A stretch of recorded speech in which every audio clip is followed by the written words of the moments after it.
Yo, what up, CUC fam? Phil Unger coming at you with relative energy deficiency in sport. Now, the International Olympic Committee decided that they needed to redefine this, and the main reason was because of its omission of the male population.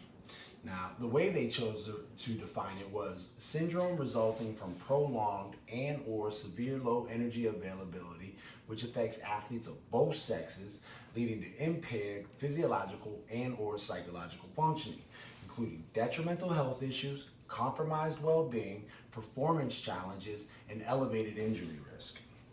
Now, energy availability is essentially the energy that we have for a basic physiological function after the energy that we've expended in exercise. And some of these physiological functions include bone health, immune health, protein synthesis, metabolic rate, psychological health, performance and recovery, reproductive health, and even cardiovascular health.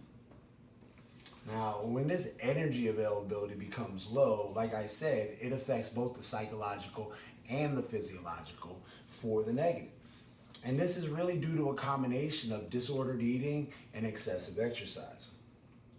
Now, the myth about RED-S is that it only affects females, and this is not true.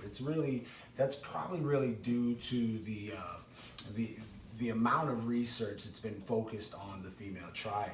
And the female triad consists of disordered eating, osteoporosis, and cessation of menstruation. Now, men deal with symptoms of RED-S as well. Low energy availability is again for them caused by disordered eating and overtraining syndrome. Now, the consequences for RED amongst men are very similar to the consequences for women as well. So we have disrupted release of production of sex hormones, change in metabolic hormones, poor immune function, reduced bone health, decreased lean body mass, and impaired sports performance. So as you can see, men and women both would experience all of these things with some fluctuation in the severity of them, but they're very similar.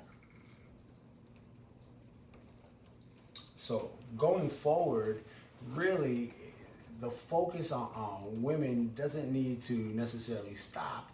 It just needs to also recognize the fact that all athletes deal with this. Male, female, it doesn't matter. We need to get enough calories and really carbohydrates to sustain the amount of exercise that we're doing. And the populations that are mainly being affected by this a lot of times are our endurance-based athletes and our athletes that might compete in a sport that involves a weight class.